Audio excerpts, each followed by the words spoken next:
Bem-vindos ao Jornal 102 e no quadro de hoje, Filósofo 102, vamos apresentar a história do filósofo grego Pitágoras. Pitágoras nasceu em 570 a.C. na costa jônica, na Grécia. Ele foi um dos grandes filósofos pré-socráticos. Ele estudou matemática, filosofia, geometria, astronomia, literatura e música.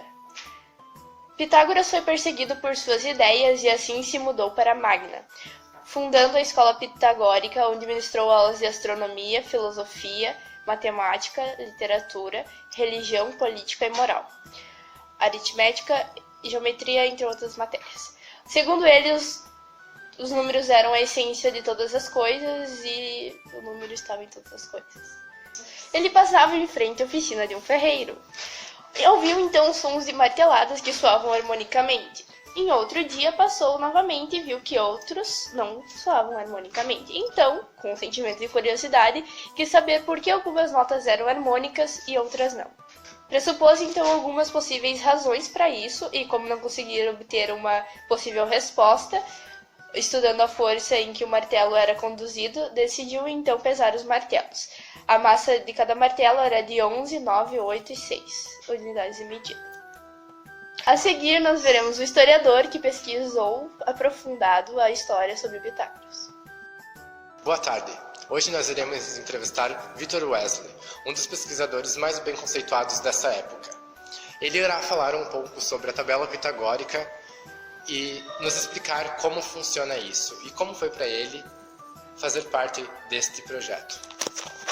Victor, como foi para você concluir essa pesquisa acerca da tabela pitagórica? Que tipo de experiência e conhecimento você tirou disso? Para mim foi um grande privilégio aprender e fazer esses estudos sobre Pitágoras, porque muitas pessoas hoje em dia desconhecem esse filósofo tão importante para a música, né?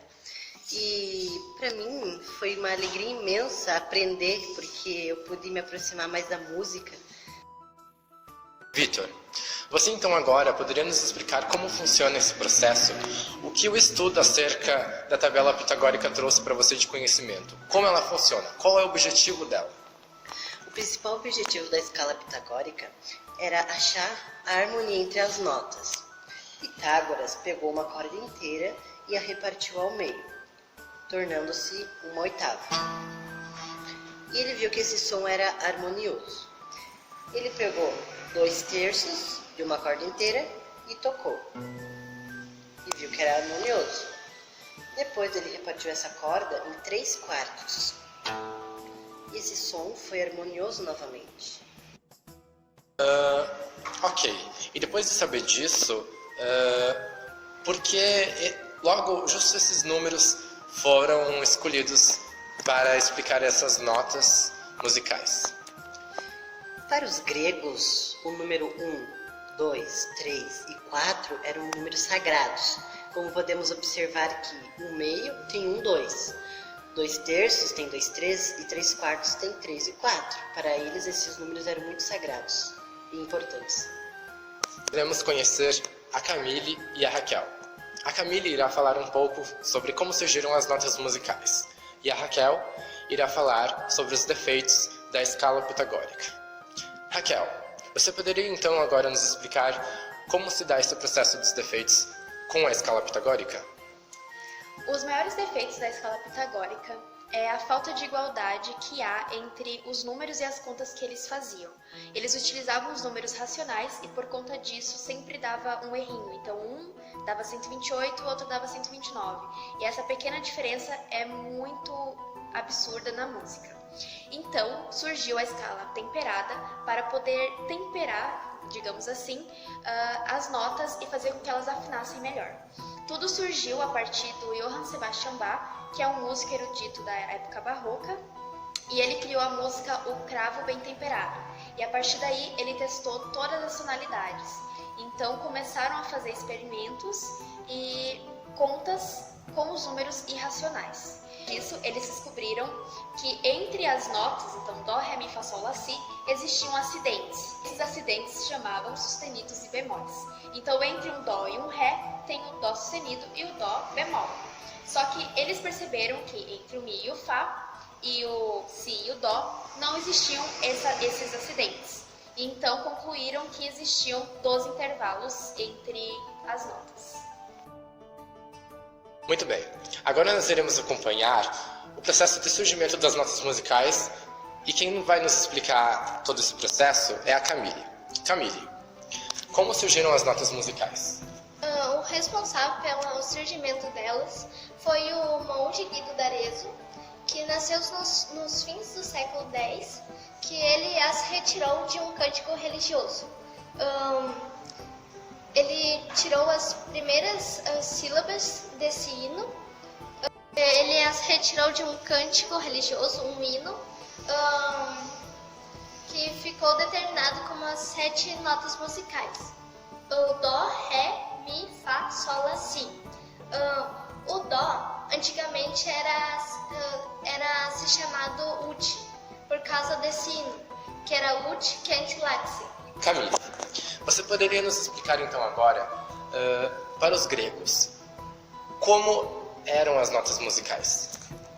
Para os outros, elas eram nomeadas como Dó, Ré, Mi, Fá, Sol, Lá, Si, e para os gregos eram nomeadas pelas 7 primeiras letras do alfabeto, que é C, D, E, F, G e A e B.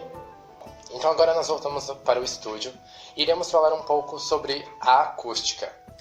Eu, como repórter, também decidi estudar um pouco sobre esse ramo da música tão famoso mundialmente. A acústica é um ramo da física associado ao estudo do som. Geralmente pode ser dividida em grupos de geradores de som, meios de transmissão, recepção e propagação. Já o som seria um fenômeno ondulatório, causado por vários objetos e se propaga através de diferentes estudos físicos da matéria. A pressão sonora é uma oscilação da pressão absoluta no meio onde a onda se propaga. No som existe a frequência e sua unidade de medida são os hertz. Esta unidade de medida funciona de forma que a cada segundo uma onda oscila. A audição humana é capaz de captar sons cujas ondas oscilam de 20 vezes por segundo a 20.000 vezes por segundo. Vamos falar um pouco mais sobre as ondas sonoras, que também estão envolvidas neste ramo da música na física. Uma onda sonora é a perturbação causada pelo movimento da energia que entra em percurso através de um meio, por exemplo, como ar, água ou qualquer outro material líquido ou sólido. Por exemplo, quando uma pedra cai dentro de um lago, ela emite ondas que são caracterizadas pelo termo tridimensional, ou seja, em todas as direções. Por isso, quando a pedra cai sobre a água, ela se distribui de maneira uniforme em todas as direções. Nós também caracterizamos uma onda sonora sobre o termo longitudinal. Isso é, quando o som gerado vai em direção paralela ao seu ponto inicial. Também temos a onda mecânica. A onda mecânica é caracterizada por um som que é emitido através de um objeto, por exemplo, violino, violão e outros instrumentos. Com isso, a gente conclui que uma onda sonora pode ser dividida nesses 3 tipos: tridimensional, longitudinal e sobre onda mecânica. No meio da onda sonora, nós também temos a frequência. A frequência é dada pela intensidade sonora de um som. Por exemplo, nós temos o som agudo, que se refere a um som com muita frequência, um som alto. Nós também temos o grave, que é um som que se refere a uma intensidade sonora baixíssima. Quando a gente fala sobre a frequência, a gente fala sobre uma energia que consegue atingir o nosso cérebro. É um movimento elétrico quando ele vai em conexão, em encontro ao nosso cérebro, ele pode ou não nos afetar de uma maneira direta ou indireta. Por exemplo, algumas músicas são capazes de afetar o nosso comportamento, de maneira que talvez, se a frequência for muito alta, possa acabar nos prejudicando. A gente tem também a fórmula da intensidade sonora, que é potência igual a delta E sobre delta T. O P da fórmula se refere à potência, que é basicamente a intensidade do som. E o delta E se refere à energia de um som. E o delta T se refere ao tempo. Sabendo disso, a gente pode exemplificar essa fórmula em I igual a P sobre A, que seria intensidade igual a potência sobre área.